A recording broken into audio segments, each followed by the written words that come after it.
Hello everyone. I hope you are all fine.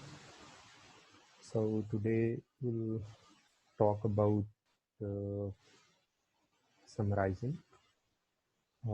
In the previous lecture, we have talked about Presi and comprehension.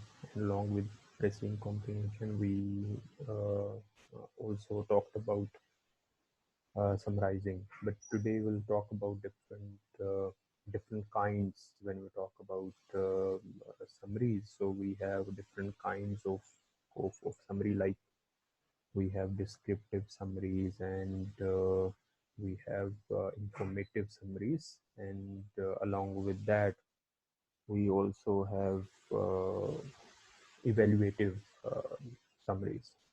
So when we talk about summaries, so ultimately you can just look at the screen and you will just find the definition, what summaries are, and how we define summaries in casual terms. So that is summaries briefly capture the essential content of something heard, seen, or read. Okay. So when we talk about summaries, so usually summaries they just capture the essential content of something heard, seen, or read. कि आपने कोई चीज पढ़ी, देखी या सुनी, तो उसका जो essential कंटेंट है उसको आप क्या करेंगे, उसको आप रिप्रोड्यूस करेंगे, या आप सुनाएंगे किसी को, या आप लिखेंगे उसको. सो यूजली हम लाइफ में जो मुख्तलिफ हमारे इर्द गिर्द इंसिडेंट्स होते हैं, या हमारे हैपनिंग्स होती हैं, या हमने लाइफ में कोई चीज़ एक्सपीरियंस की होती है, so usually we talk about those particular things and we write about those particular things. So that is why we say, but most of the time we just clip out certain details out of that. So when we talk about essential content, it means that that is very much essential, that is the essence of the central idea of that content. So summaries में हम उसको लेके आते हैं. So summary, again, okay, you just talk about the other characteristic of summaries. So summaries are organized logically with clear and concrete terminology.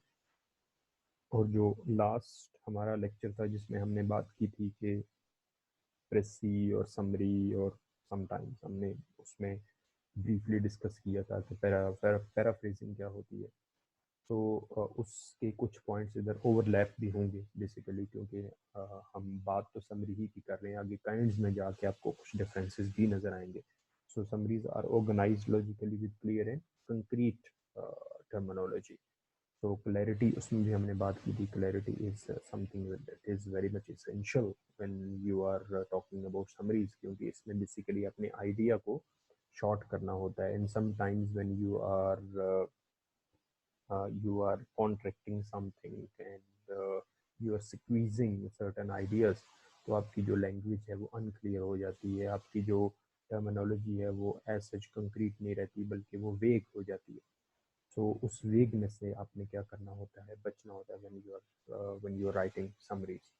So summaries usually they highlight key points with an awareness of what to leave out. Okay. So that is very much important. Like most of the students, when they are making summaries out of paragraphs and out of certain compositions, so what happens, वो unnecessary चीज़ों को mention कर देते हैं और वो necessary चीज़ों को लीव आउट कर देते हैं. तो अननेसेसरी चीज़ों को आपने लीव आउट करना है और नेसेसरी चीज़ों को आपने मेंशन करना है, की पॉइंट्स को आपने मेंशन करना है. तो ये आप पैराग्राफ की कॉम्प्रीहेंशन के ऊपर डिपेंड करता है कि आपने पैराग्राफ को किस तरह से कॉम्प्रीहेंड किया है. अगर आपकी बेटर कॉम्प्रीहेंशन है, यू नो कि इसमें कौन सा पॉइंट इंपॉर्टेंट है और कौन सा पॉइंट लेस इंपॉर्टेंट है, कौन सी डिटेल्स को आपने उसमें से लीव आउट करना है और कौन सी को आपने उसमें शामिल करना है, कौन सा पॉइंट है जो रिपीटेडली उस पैराग्राफ के अंदर यूज हुआ है और आपने उसको रिपीट नहीं करना है.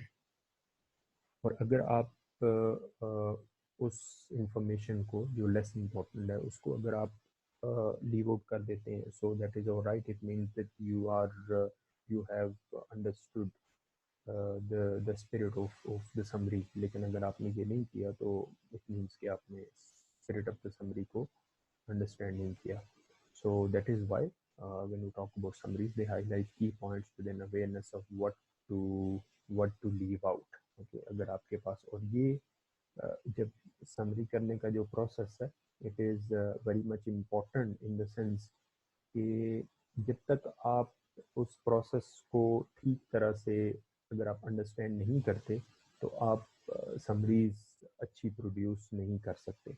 और ये अच्छी समरी प्रोड्यूस करना या एक पैराग्राफ की अच्छी प्रेसी करना, it is based on practice. Like you may have heard the very famous maxim that says practice makes man perfect. तो जो परफेक्शन है वो आपकी प्रैक्टिस से आती है। आप एक पैराग्राफ को देखें, उसका जस्ट निकालने की कोशिश करें, उसके की पॉइंट्स की हम बात करें। सो next, summaries, they most commonly take the form of abstracts and uh, executive summaries that accompany long reports. Okay, तो abstracts की फॉर्म में भी हम summaries को जो है वो क्या करते हैं, लिखते हैं, और उसमें लॉन्ग रिपोर्ट्स भी उसमें यूजुअली जो है होती है। सो बेसिक हमारा जो आज का टॉपिक जिसके बारे में हम बात कर रहे हैं वो है कि जो सेवरल काइंड्स ऑफ समरीज हैं, तो उनमें आपस में डिफरेंसेस क्या हैं बेसिकली। तो देयर आर थ्री काइंड्स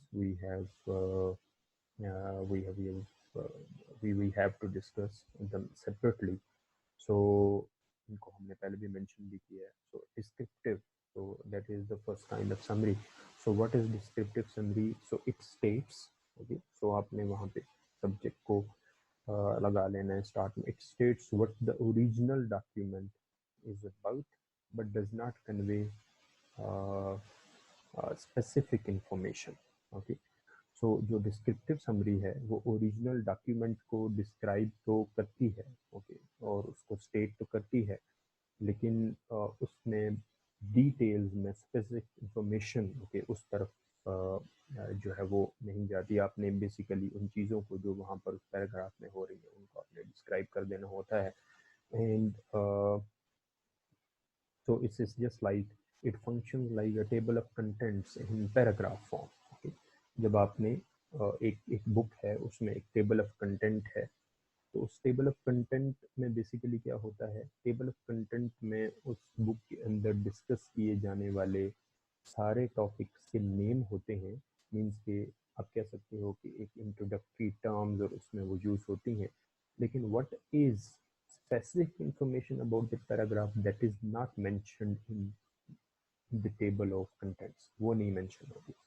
तो आप यही समझे कि जो आप डिस्क्रिप्टिव समरी अब करते हो वो टेबल ऑफ कंटेंट्स है। एक बुक का टेबल, जिस तरह एक बुक का टेबल ऑफ कंटेंट्स है वो बुक के बारे में इंफॉर्मेशन देता है, लेकिन कभी भी कंप्लीट इंफॉर्मेशन नहीं देता, या कंप्लीट मीन्स स्पेसिफिक इंफॉर्मेशन नहीं देता है।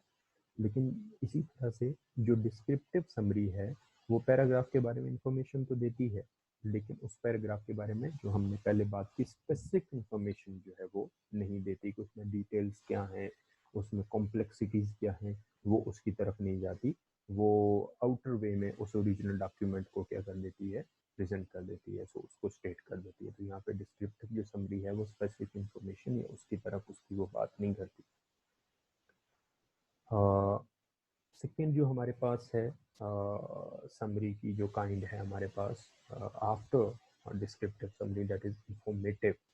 So that is considered to be most common form of summary. So informative summary, that is considered to be most of the documents. You are supposed to summarize things, and when you are supposed to summarize things, तो वो summary ज़्यादातर informative summary होती है। So that is why it is called most common form of summary. So it presents documents content in greatly compressed form. Content वो सारा वो mention करती है, लेकिन informative summary it is in a greatly compressed form. तो उसको उसको बहुत ज़्यादा इंफॉर्मेशन को स्क्वीज़ करके और उसको टर्स फॉर्म में क्या करती है, प्रेजेंट करती है। And it may allow reader to skip the original altogether. ठीक है, आपने ओरिजिनल आपने पढ़ा और उसके बाद जो है वो मुकम्मल तौर पे जो है उस ओरिजिनल को आपने एक बहुत ही कॉम्प्रेस्ड फॉर्म में लिखा, और हो सकता है कि जो आपकी समरी को पढ़ने वाला है वो ओरिजिनल तक वो इतना कॉम्प्रेस्ड फॉर्म में है कि उसको उन ओरिजिनल डिटेल्स के मिस होने का अंदाज़ा ही ना हो, वो वहाँ तक पहुँच ही ना पाए। तो उसकी उसकी रीज़न ये है कि जब आप ओरिजिनल को बहुत ज़्यादा कॉम्प्रेस कर रहे होते हैं तो उस कॉम्प्रेशन के दौरान ये होता है कि जो ओरिजिनल की जो क्योंकि आपने तो सर्टनली एक सर्टन फॉर्म में चीज़ों को इन उसको इंफॉर्मेटिव बनाने की कोशिश कर रहे हैं, तो उसमें ओरिजिनल की जो ओवरऑल एक जो ये मोस्ट कंप्रेस्ड फॉर्म है, ओरिजिनल को ओवरऑल आप क्या कर देते हैं, ऑल टुगेदर स्किप ही कर देते हैं, ऐसे लगता है, और रीडर को भी ये लगता है। तो it conveys main ideas in short form. Okay, so it conveys main ideas in short form. हो सकता है कि आप एक लॉन्ग नैरेटिव फॉर्म को उसका मेन आइडिया आप रिप्रेजेंट कर रहे हो। ओके, लाइक अगर आप मिल्टन की पैराडाइज लॉस्ट की बात करें, सो हुई से कि मिल्टन की पैराडाइज लॉस्ट जो है वो जो मिल्टन ने उसका पर्पस वहाँ पर लिखा कि justifying the ways of God to man, तो आप उसको 2 3 4 5 वन पैराग्राफ में मिल्टन की जो पैराडाइज लॉस्ट है जो वेरियस बुक्स के ऊपर जो है वो मबनी है, आप उसको एक शॉर्टर फॉर्म में लिख दें, तो ऑब्वियसली आप ऐसे लगेगा कि जैसे कि ओरिजिनल को, क्योंकि उसमें तो डिटेल्स हैं और जो एनकाउंटर्स हैं डिफरेंट तरह के, मैडम एंड ईव की जो लाइफ है वो है, तो वो बहुत सी चीज़ें हैं वो दरमियान में उसमें से क्या हो जाएंगी, स्किप हो जाएंगी। जैसे कि आमतौर पे आप देखते हैं कि जो मूवीज़ हैं या कोई नॉवेल्स हैं उनको उनकी जब समरी एक लिखी जाती है तो उसमें यूजुअली बहुत सारी जो डिटेल्स हैं ओरिजिनल की उसमें मिस हो जाती हैं। तो आप समरी से बेसिक आइडिया तो आप अंडरस्टैंड कर रहे होते हैं, लेकिन वो टू कॉम्प्रेस्ड फॉर्म में होता है। तो टू कॉम्प्रेस्ड फॉर्म में वो at the cost of details, कि आप वो जो टू कॉम्प्रेस्ड फॉर्म है at the cost of details हैं वो आप मिस कर देते हैं, वो डायलॉग, वो नॉवल की जो नरेशन है उसकी अपनी जो ब्यूटी है वो आप उसके अंदर से मिस कर रहे होते हैं। So that is why main ideas in shorter form. So it also includes hard data and names, dates, and statistics. Uh, okay, so basically that is what uh, informative summary is. Okay, तो वो data, names, dates और statistics वो वहाँ पर बयान तो करती है, लेकिन उसमें further details वहाँ पर mention नहीं होती। So this is what we say informative summaries. And then we have another kind of summary, that is evaluative uh, summary.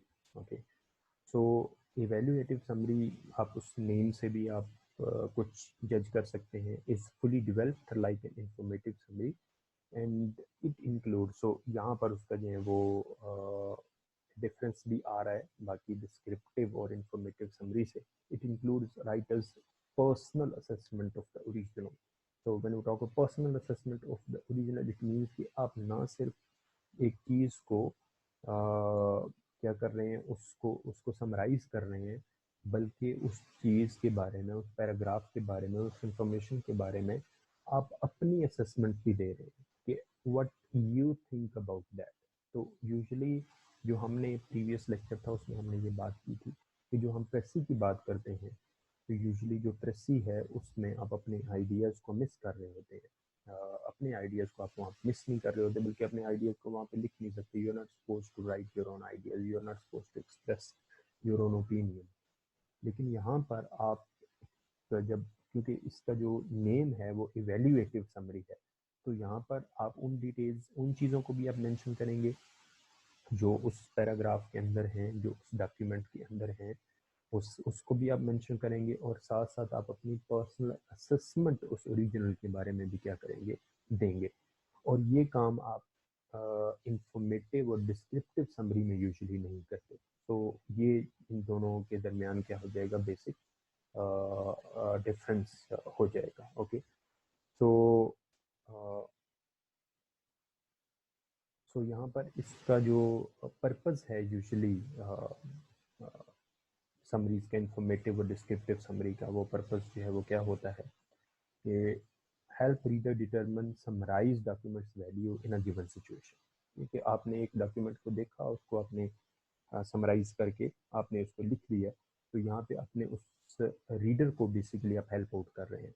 तो वो एक बड़ा डॉक्यूमेंट था और उसको आपने समराइज्ड फॉर्म में उसके सामने रख दिया, और डज नॉट इंक्लूड रिकमेंडेशंस और फाइंडिंग्स ऑफ द डॉक्यूमेंट। अब डॉक्यूमेंट से निकलता क्या है और उसमें है क्या, वो वहाँ पर मेंशन यूजुअली नहीं होता, क्योंकि आप उसको एवेल्यूएट नहीं कर रहे हैं। बेसिकली आप वो इंफॉर्मेशन जो ऑलरेडी वहाँ पर है उसको आप वो दे रहे हैं।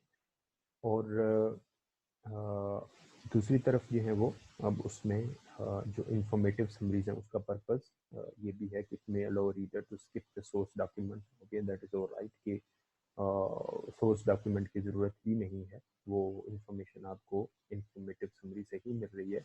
सो it might include source finding and recommendation. कुछ फाइंडिंग्स और रिकमेंडेशन वहाँ पर जो है वो मेंशन की जाती हैं, and include some factual details such as names, dates और स्टैटिस्टिक्स। कुछ चीज़ें वहाँ पर उसमें क्या होती हैं, मेंशन होती हैं।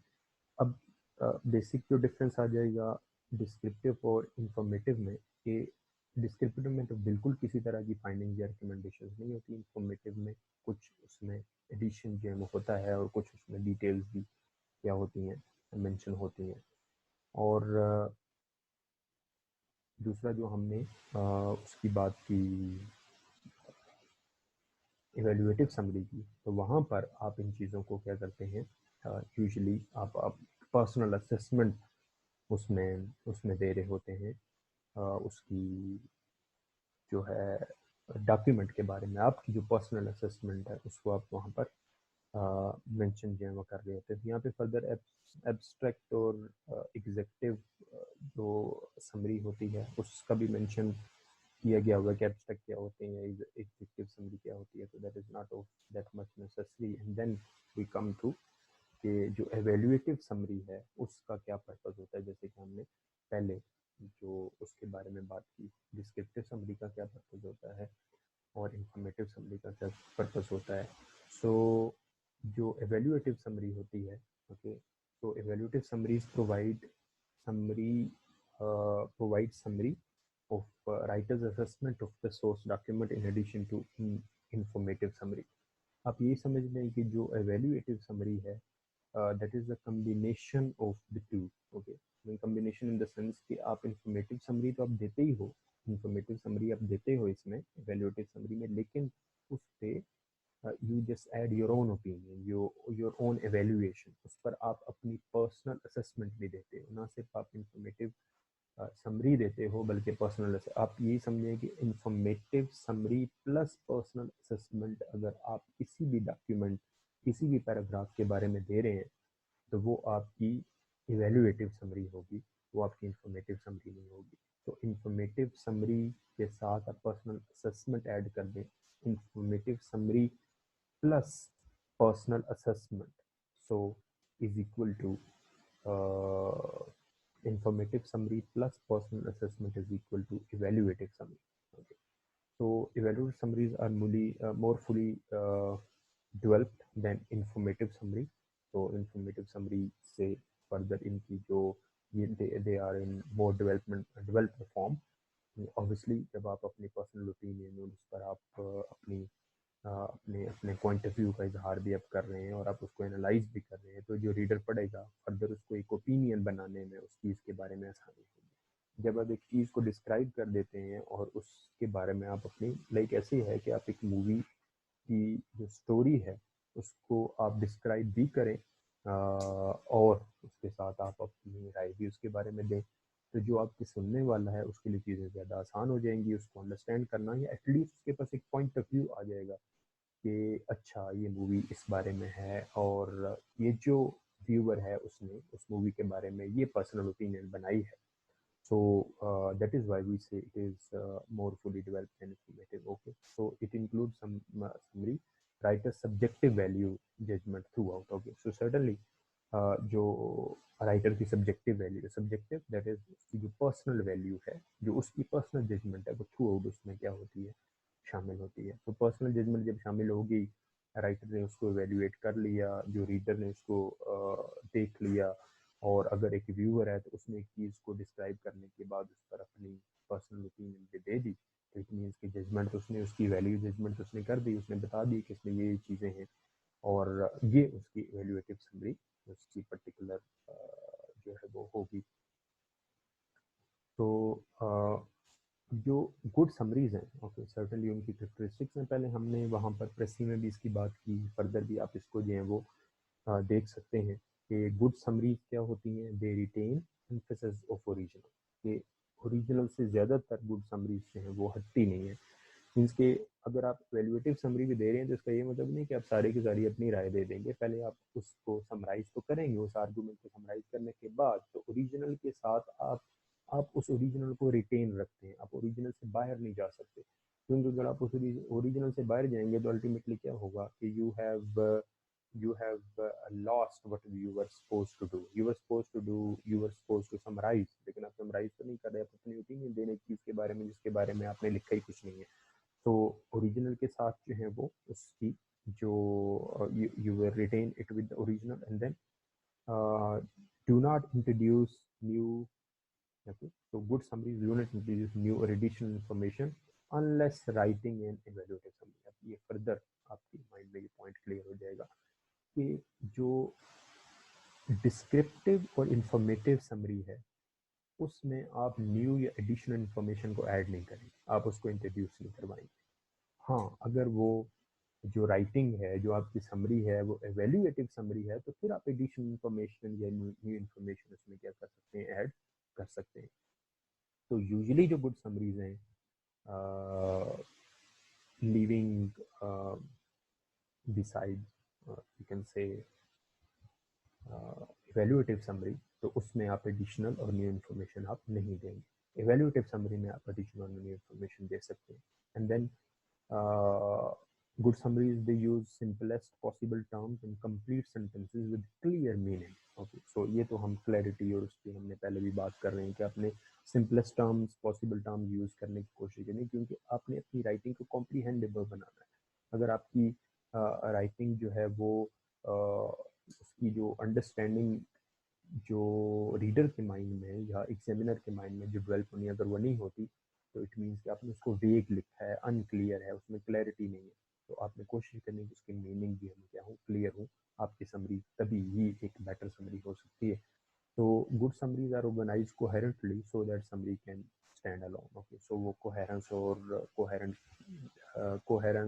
और हमने कोहिजन की बात लास्ट में प्रेसिज समराइजिंग और उस टॉपिक में हमने की थी। सो कोहेरेंस होना चाहिए ताकि आपकी जो समरी है वो it can stand alone, means कि हमने उसमें बात की थी कॉम्पैक्ट होल के तौर पे हो, वो इस तरह से लगे कि वो एक सेपरेट पैराग्राफ है, वो किसी से डिराइव आउट नहीं किया गया, बल्कि वो एक अपने आप कह सकते हैं अपने ओन पे वो पैराग्राफ स्टैंड कर सकता है। So then are limited to no more than 25% of the original document length। so वो हमने 1/3 की बात की थी, so वो 33% बनता है, ये 25% यहाँ पे। okay, so usually you can just say कि summary 25 to 33% तक वो हो सकती है। so summary में जितना आप उसको स्क्वीज करेंगे और ओरिजिनल आइडिया डिपिक्ट करेंगे, तो हमने बात की थी शेक्सपियर ने कहा था कि brevity is the soul of wit, तो जितना आप उसको समराइज करेंगे that would be much better। okay, so usually summary जब आप कर रहे होते हैं तो यहाँ पे क्या accurately summarise both written and oral sources, जो भी सोर्सेज हैं आप जिसकी भी आप समरी कर रहे हैं, तो आपने कोशिश करनी है कि आप उसको एक्यूरेटली समराइज करने की कोशिश करें। जैसे कि ज़रूरी नहीं है कि आप हर वक्त जो रिटन डॉक्यूमेंट्स हैं उन्हीं को आप समराइज कर रहे हैं। जैसे कि आपने किसी की कहानी सुनी, कि कोई इंसिडेंट आपने देखा, आप उसको क्या कर रहे हैं, समराइज कर रहे हैं, लेकिन आपने कोशिश ये करनी कि आपकी समरी एक्यूरेट होनी चाहिए। सो ओरल सोर्सेज से जब आप समरी जो है वो कर रहे हो उनकी, तो आप जैसे कि आप किसी जगह पे बैठे हुए हैं, you are listening to a speech of somebody, so if you are listening to the speech of somebody, so आपने you should take notes quickly without missing anything. ये ना हो कि खबर कुछ और हो, आप उसको कुछ और बना दें, स्पीच कुछ और हो, आप उसको कुछ और बना दें, okay. And then use personal system of shortcuts, abbreviation, symbols and all other. ये फर्दर हम उसको नेक्स्ट भी किसी टॉपिक में क्लैरिफाई करेंगे कि जब आप नोट टेकिंग जो है वो क्या होती है, किस तरह से हम उसको करते हैं. लेकिन यहाँ पर आप सिर्फ इतना जो है वो देखेंगे, जब आप ओरल सोर्सेज से किसी चीज़ को समराइज करने की कोशिश कर रहे हैं, तो वहाँ पे आपने अपना एक पर्सनल सिस्टम, जिस तरह से न्यूज़ रिपोर्टर्स होते हैं या जो मीडिया पर्सन होते हैं, वो जब भी अभी तो मॉडर्न में वो पूरी स्पीच को रिकॉर्ड भी कर लेते हैं, लेकिन इसके बावजूद एक अगर पॉलिटिकल लीडर ने या एक प्रेसिडेंट या प्राइम मिनिस्टर ने एक स्पीच की है, so if you are not suppose to write the whole speech, आपने उसका जिस लिखना है, तो आप उसको एब्रीविएशन में सिंबल्स, आपने पर्सनल सिंबल्स क्रिएट किए होते हैं कि इसका ये मतलब है, उसका ये मतलब होता है. जैसे कि थीसिस या कोई भी चीज़ लिखी होती है, तो सर्टन एब्रीविएशन जो उस राइटर ने, उस रिसर्चर ने खुद से यूज़ किए होते हैं, तो उन एब्रीविएशन को वो क्या कर रहा होता है, उन एब्रीविएशन को वो बुक के स्टार्ट में या आखिर में बता देता है कि मैंने ये शॉर्ट फॉर्म, इट मीन्स उसने वो शॉर्ट फॉर्म डिफरेंट चीज़ों की खुद से क्रिएट की है. तो जब you are writing, like you are in the class and you are attending lecture, तो हो सकता है कि आप सारे word with right spellings or with right helping verbs and complete sentences अपना लिख सकें. So if you are unable to write, तो आप एक personal system of abbreviation symbol आप डेवलप करते हैं, तो उस ओरल सोर्सेज की समरी करना आसान हो जाती है आपके लिए. And then you can also use handheld recorders or download source, okay. So take notes to highlight important points, use notes to find points in recording, so वो भी आप उसमें क्या कर सकते हैं, यूज़ कर सकते हैं. तो रिटर्न जो सोर्सेज होते हैं, ओके, उनकी जब आपने समरी करनी होती है, सो वो तो आपने जिस तरह से हमने वहाँ पे स्किमिंग और स्किमिंग की बात की थी प्रीवियस लेक्चर में, तो यहाँ पर read entire document straight through, watch for the context clues, okay, contextually आप चीज़ों को अंडरस्टैंड करने की कोशिश करते हैं. Go back and underline and highlight most important sentences in each paragraph. जब आप देख रहे होते हैं ये है edit sentences you selected, compressing, combining and streamlining. Okay, so you're doing reread summary and insert transitions and music, जैसे कि हमने वहाँ पे रफ ड्राफ्ट की बात की थी, वो है include concrete facts age appropriate, okay, and do final edit and proof reading. और जो नेक्स्ट हमारा टॉपिक होगा, जिस जो हमारा है व्हाट इज राइटिंग प्रोसेस, तो वहाँ पर मैं फर्दर ये चीज़ें जो एडिटिंग है या प्रूफ रीडिंग है या प्री रीडिंग है, उसको हमें फर्दर क्लैरिफाई करेंगे. लेकिन ये समरी के पॉइंट ऑफ व्यू तक ये चीज़ें आप अपने माइंड में रखेंगे कि आप उसको, आप उस अपने जो पैराग्राफ आपने लिखे हैं समरी के फॉर्म में आपने लिखे हैं, उनको फर्दर आप उनके साथ जो ड्राफ्टिंग है वो आप करेंगे. जो जो सुपरफ्लुअस जो वर्ड्स हैं वो आप उसमें से निकालेंगे, जो अननेसेसरी टर्मिनोलॉजी है वो आप उसमें से निकालेंगे, और जो एक एक्स्ट्रा डिटेल्स आपने उसमें ऐड कर दी वो आप निकालेंगे. जब आप फाइनल ड्राफ्ट आप लिखेंगे, तो अल्टीमेटली उस फाइनल ड्राफ्ट में आपने कोशिश करनी है कि वो एक बेटर और बेस्ट फॉर्म में क्या हो, आप उसको उसको प्रेजेंट कर सकें. Okay, so this is all about summarising. तो बेसिक हमने यहाँ पर पढ़ा कि समरी क्या होती है, और फिर उसके बाद हमने देखा डिस्क्रिप्टिव समरी क्या होती है, डिस्क्रिप्टिव के बाद इंफॉर्मेटिव समरी क्या होती है, और इंफॉर्मेटिव समरी के साथ एवेल्यूएटिव, फिर बेसिक इनमें डिफरेंसेस क्या होते हैं, और उन डिफरेंसेस के बाद हमने देखा कि एक अच्छी समरी को किस तरह से बनाया जा सकता है. Okay, so this is all about summarizing. So meet you in the next lecture. So hopefully the next lecture would be about the writing process. What is writing process? Okay, see you later. Okay, and that's all for today. Thank you very much.